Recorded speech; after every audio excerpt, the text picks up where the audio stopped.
हर हर महादेव दोस्तों, आप सुन रहे थे मेरे साथ मैं तेरी हीर भाग 18। वंश ने निशी को देखा तो बस दिखता ही रह गया। डार्क कलर के गाउन में वह बहुत प्यारी लग रही थी। उसके खुले बाल और काजल से सनी गहरी काली आंखें बहुत ही कातिलाना लग रही थी।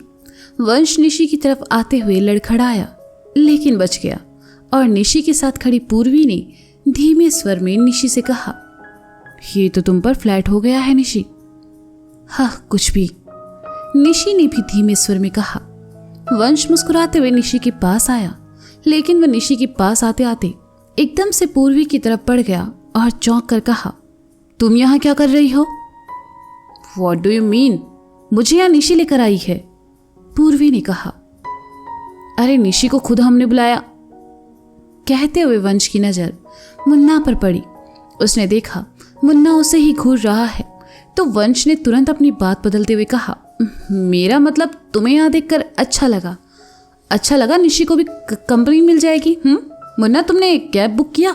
मैं कर देता हूँ। हाँ बिल्कुल, मुन्ना ने कहा और निशी की तरफ चला आया। वंश साइड में आकर कैब बुक करने लगा। बीच बीच में वह निशी को देख भी रहा था। हमारी बात मानने के लिए शुक्रिया, मुन्ना ने निशी से कहा। मुन्ना भैया कैसी बातें कर रहे हैं आप? शुक्रिया बोलकर आप हमें शर्मिंदा कर रहे हैं, निशी ने मुस्कुराते हुए कहा। अच्छी लग रही हो, मुन्ना ने कहा। आप भी बहुत हैंडसम लग रहे हैं और थोड़ी हॉट भी, निशी ने खुश होकर कहा। कुछ ही दूर खड़े वंश ने सुना तो बड़बड़ाया, मुन्ना मुझसे बड़ी हॉटनेस दिख रही है। मैंने भी तो सेम ड्रेस पहना है। लेकिन नहीं, तारीफ के दो शब्द नहीं फूटे महारानी के मुंह से। वैसे भी मुझे उसकी तारीफ की नीड तो बिल्कुल नहीं है। निशी वैसे ये हॉटी है कौन? मुझे नहीं मिलवाओगी इनसे? पूर्वी ने मुन्ना पर चांस मारते हुए कहा। ये मुन्ना भैया हैं, वंश के बड़े भाई। इनका असली नाम? निशी ने बस इतना ही कहा कि मुन्ना पूर्वी की तरफ पलट कर कहता है, Manvendra Mishra. Wow nice name, my self पूर्वी आहूजा। पूर्वी ने अपना हाथ मुन्ना की तरफ बढ़ाकर कहा। मुन्ना ने अपने हाथ जोड़े और कहा, जी नमस्ते, आपसे मिलकर अच्छा लगा। पूर्वी ने देखा तो झेंपते हुए अपना हाथ पीछे खींच लिया। ए मुन्ना चल, कैब 2 मिनट में आने वाली है, हम लोग बाहर चलते हैं, वंश ने आकर कहा तो मुन्ना उसके साथ आगे बढ़ गया। निशी भी उनके पीछे जाने लगी तो पूर्वी ने उसकी बाह पकड़कर उसे रोकते हुए कहा, तुम मुझे कहाँ लेकर आई हो निशी? वंश के भाई में तो वंश से भी ज्यादा एटीट्यूड है। निशी हंसी और कहा, एटीट्यूड नहीं है पूर्वी, मुन्ना भैया का नेचर ही ऐसा है। उन्हें लड़कियों से ज्यादा बातें करना पसंद नहीं है। वो बहुत सीधे साधे हैं और उनकी सगाई होने वाली है। हमने कभी उन्हें लड़कियों से ज्यादा बात करते नहीं देखा। क्या उसकी सगाई होने वाली है? मुझे जो भी हैंडसम लड़का मिलता है वो या तो पहले से कमिटेड होता है या उसे लड़कियों में इंटरेस्ट नहीं होता। क्या मैं हमेशा सिंगल रहूंगी? पूर्वी ने मायूसी से कहा। सिंगल कहाँ हो, तुम्हारा है ना वो हॉट बॉयफ्रेंड। निशी ने पूर्वी के कंधे को अपने कंधे से टकराते हुए कहा और फिर दोनों वहां से निकल गई। इंदौर शक्ति का घर। देर रात शक्ति अपने घर आया। उसने कपड़े बदले और आकर अपनी स्टडी टेबल पर बैठ गया। शक्ति इन दिनों इंदौर में एक बड़े केस पर काम कर रहा था जिसकी खबर डिपार्टमेंट को भी नहीं थी। हालांकि शक्ति अब डीसीपी बन चुका था और इसी के साथ उसकी जिम्मेदारियां भी बढ़ चुकी थी, लेकिन वह अपने टारगेट को नहीं भूला। शक्ति ने अपने लैपटॉप को खोला और उसमें कुछ देखने लगा। शक्ति ने घंटे भर बाद लैपटॉप को बंद कर दिया और अपनी पीठ आराम कुर्सी पर लगाकर सर पीछे झुकाते हुए खुद से कहा, एक बार हम पता लगा लें कि इन सब के पीछे कौन है, फिर उसे कानून से कोई नहीं बचा सकता। हो ना हो इसमें किसी बड़े पॉलिटिशियन का या फिर किसी ऐसे इंसान का हाथ है जिसके इशारे पर बिजनेसमैन चलते हैं। बस कोई एक कड़ी हमारे हाथ लग जाए फिर हम उस इंसान तक पहुंच जाएंगे। शक्ति उठा और हॉल में लगी अपने माता पिता की तस्वीर के सामने चला आया और खुश होकर कहने लगा, माँ पिताजी, हम डीसीपी बन गए हैं। आप दोनों का आशीर्वाद हमेशा हमारे साथ है। इन दिनों काम में इतना उलझे हैं कि आपसे बात करने का वक्त ही नहीं मिलता। घर से बाहर रहते रहते जब थक जाते हैं तो सोचते हैं घर जाएं, तब कोई अपना हो जिसकी गोद में सर रखकर सो जाएं, कोई अपना हो जो 2 निवाले हमें अपने हाथ से खिलाएं। पर जब भी आते हैं खुद को अकेला ही पाते हैं। हाँ, काशी हमारी जिंदगी में है, लेकिन इस घर में तो नहीं है ना। अभी बहुत जिम्मेदारियां हैं, इसलिए काशी से शादी भी नहीं कर सकते, ना उसे इस घर में ला सकते हैं। कहते कहते शक्ति फर्श पर नीचे बैठ गया और अपने हाथों को पीछे रखकर पैर पसार कर अपनी मां की तस्वीर को देखते हुए कहने लगा, तुम हमें छोड़कर बहुत जल्दी चली गई मां। तुम यहां होती तो कितनी ही बातें हम हमारे मन में है वो तुमसे कहते, लेकिन अब किससे कहें वो बातें जो एक प्रेमिका और पत्नी नहीं समझ पाती, बस मां समझ पाती है। बहुत भूख लगी है मां, लेकिन प्यार से खिलाने के लिए तुम नहीं हो।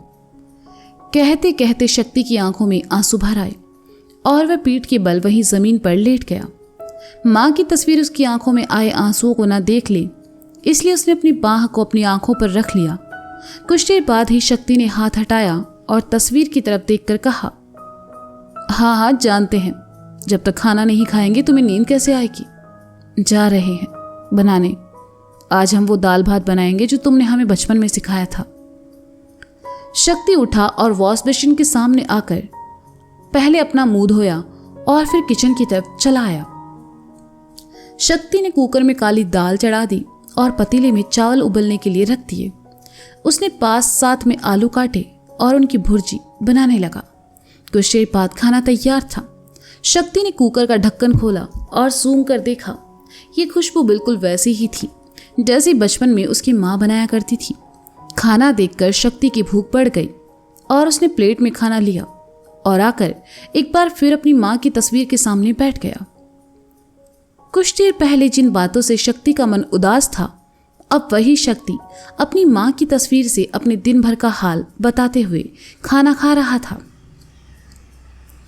प्रताप अपने घर के बरामदे में बैठा रात का खाना खा रहा था और पास ही खड़ा नौकर उसे खाना परोस रहा था।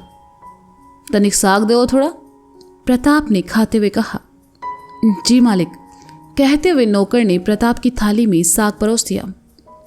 आज खाना अच्छा बना था, इसलिए प्रताप बड़े चाव से खाना खा रहा था। नौकर ने प्रताप को अच्छे मूड में देखा तो कहा, मालिक बुरा ना माने तो बात कहें। कहो, प्रताप ने कहा। मालिक ये घर में सब है, किसी चीज के कोनो कमी नहीं है, पर मालिक आपको ये नहीं लगता कि हमारी जगह भौजी आपको साग परोसती तो कितना अच्छा लगता, खाने का स्वाद दुगना हो जाए। नौकर ने खिसियाते हुए कहा। प्रताप ने सुना तो उसने कहा, अबे पगलाए गए हो का? तुम क्या चाहते हो जे उम्र में हम तुम्हारे लिए भोजी लेकर आए? साले लोगों ने देखा ना तो जूते चप्पल लेकर दौड़ाए देंगे पूरे बनारस में। नौकर ने सुना तो हैरान रह गया और कहा, अरे नहीं मालिक, हम आपकी शादी की बात नहीं कर रहे हैं, हम तो राजन भैया की शादी के लिए कह रहे हैं। कहा मालिक आप भी ना कहा सोच लिए। अच्छा रजनवा की शादी? जय बात तो तुमने बहुत सही कही। हम भी बहुत टाइम से सोच रहे हैं कि कोई अच्छी सी लड़की देखकर रजनवा की शादी करवाई दे, पर एक तो परेशानी है। प्रताप ने सोच में डूबकर कहा। का मालिक? नौकर ने वही प्रताप के सामने रखे टेबल के पास बैठते हुए कहा। तुम तो जानते ही हो बिरजू, रजनवा की माँ को गुजरे कितना बखत हो गवा, और उसके बाद ई घर में कब्बो कोई महिला ना रही, बस आदमी ही आदमी बसे रहे। तुम ही बताओ कोई भी लड़की ऐसे घर का हिस्सा कैसे बनेगी और ऐसे घर में कैसे आएगी जिसमें एक ठो महिला ना हो? प्रताप ने कहा। अरे मालिक आप काहे इस बारे में सोच रहे हैं? अरे बहुत लड़कियां हैं जो हमरे रजनवा बाबू को पसंद कर लेगी, बिरजू ने कहा। प्रताप ने सुना तो खुशी से हामी में सर हिलाया और कहा, बस बिरजू, फिर जब दिवाली ई घर में सहनाई बजवा ही देते हैं। बहुत बढ़िया मालिक, घर में बहू आई है तो घर का माहौल भी थोड़ा बदल जाई है और राजन बाबा का अकेलापन भी दूर हो जाई है, बिरजू ने कहा। प्रताप को समझ आ गया था कि राजन को मुन्ना से दूर रखने का इससे अच्छा तरीका और कुछ नहीं हो सकता। वह मुस्कुराते हुए अपना खाना खाने लगा। शिवम मुरारी को लेकर बाहर आया और रिक्शा रोककर उसे बिठाते हुए कहा, थोड़ा आराम से चलाइएगा। जी भैया, कहाँ जाना है? रिक्शा वाले ने शिवम से कहा। शिवम ने उसे अपने घर का एड्रेस बताया और चलने को कहा। साथ ही वह सारिका को लेकर अपनी बाइक से रिक्शा के आगे चलने लगा। हम उन्हें उनके घर लेकर भी जा सकते थे ना शिवम जी। घर पर आई बाबा हैं, भी इन्हें इस हाल में देखेंगे तो अच्छा नहीं लगेगा, सारिका ने कहा। आई बाबा मुरारी को इस बार इस हाल में देख चुके हैं सरू, लेकिन अनु को इनकी आदत नहीं है। भाई पिछले कुछ दिनों में वैसे भी अनु और मुरारी के बीच गलतफहमियां बढ़ रही है। हम नहीं चाहते मुरारी को इस हाल में देखकर अनु परेशान हो। मुन्ना की सगाई से पहले हम किसी तरह का तमाशा नहीं चाहते, शिवम ने सहजता से कहा। मुरारी भैया को ये सब नहीं करना चाहिए। कुछ वक्त बाद गौरी भी उनके साथ इसी घर में आकर रहेगी, और जब गौरी ये सब देखेगी तो उस पर क्या असर पड़ेगा। मुरारी भैया की छवि खराब हो जाएगी। आपको उनसे बात करनी चाहिए, सारिका ने परेशानी भरे स्वर में कहा। बात? अरे मुरारी बातों से नहीं बल्कि लातों से समझेगा। अभी उसे कुछ बोल नहीं सकते क्योंकि होश में नहीं है, लेकिन कल सुबह बात करते हैं उससे। बहुत गुंडे बन रहे हैं मुरारी, कल निकालते हैं उनके गुंडई, शिवम ने थोड़ा गुस्से से कहा। शिवम को गुस्से में देखकर सारिका ने मुरारी की साइड ना लेने में ही भलाई समझी और कहा, लेकिन अभी घर पर आई होंगी और वो जगी होंगी, उन्होंने मुरारी भैया को ऐसे देखा तो। सरू, आपको नहीं लगता आपको मुरारी पर कुछ ज़्यादा ही दया आ रही है? आपके मुरारी भैया कोई गोल्ड मेडल जीतकर नहीं आए हैं, बल्कि इस उम्र में भी भंड होकर घाट पर अपने लफंडर दोस्तों के साथ घूम रहे थे। कि जब से मुरारी ने विदायगी छोड़ी है ना, तब से पगला गया है ये, और कुछ नहीं, शिवम ने चिढ़ते हुए कहा। लेकिन सारिका ने कहना चाहा तो शिवम ने सारिका की बात काटते हुए कहा, सरू बस कीजिए, घर चलते हैं, उसके बाद बात करेंगे। ठीक है, आप शांत हो जाइए, सारिका ने शिवम की पीठ सहलाते हुए कहा तो शिवम शांत हो गया। कुछ देर बाद रिक्शा शिवम के घर के सामने आकर रुका। मुरारी नीचे उतरा, हालांकि उसे नहीं पता था वो किसके घर आया है। शिवम ने रिक्शा वाले को किराया देकर भेजा और मुरारी के पास आया। घर के नौकर ने आकर मेन गेट खोल दिया। शिवम ने उसे बाइक अंदर लेकर आने को कहा। शिवम मुरारी को लेकर अंदर आया और दरवाज़ा खटखटाया। कुछ देर बाद आई ने आकर दरवाज़ा खोला और शिवम सारिका के साथ मुरारी को देखकर हैरान रह गई। अरे आई, अरे पाए लागो, तुम हमरे घर आई, धन भाग हमारे। अरे तुम वो दरवाजे पे काहे खड़ी हो, अंदर आओ ना, मुरारी ने भांग के नशे में कहा। आई ने सुना तो हैरानी से शिवम और सारिका को देखा और फिर मुरारी से कहा, रे मुरारी, कैसे बैकी बैकी बातें कर रहे हो? सिवा पीकर आया है जे मुररिया। सारिका खामोशी से अंदर चली गई तो शिवम ने कहा, मुरारी हमें घाट पर मिला था, इसके कुछ दोस्तों ने भांग पिला दी है इसको, इसलिए नशे में कुछ भी बोल रहा है। सत्यानाश, अरे जे उमरमा लोग तीर्थ जाते हैं और तुम हो कि गली के आवारा लौंडों के जैसे दारू पीकर यहाँ हमरे सामने खड़े हो, आई ने कहा। दारू नहीं आई, ठंडाई, ठंडाई भी कराए हैं, मुरारी ने अपने होठों पर जीभ फिराते हुए कहा। अब ये कंटाप मारेंगे ना मुरारी तो यहीं के यहीं गर्म हो जाओगे। शिवा अंदर लेकर आओ जे महामूर्ति को, इनसे तो हम सुबह बात करते हैं, आई ने कहा और अंदर चली गई। शिवम मुरारी को लेकर अंदर चला आया और उसे गेस्ट रूम में सुला दिया। आई और शिवम मुरारी भैया के साथ क्या करने वाले हैं ये जानने के लिए सुनना पड़ेगा मैं तेरी हीर। तो मिलते हैं जल्द ही, बाय बाय।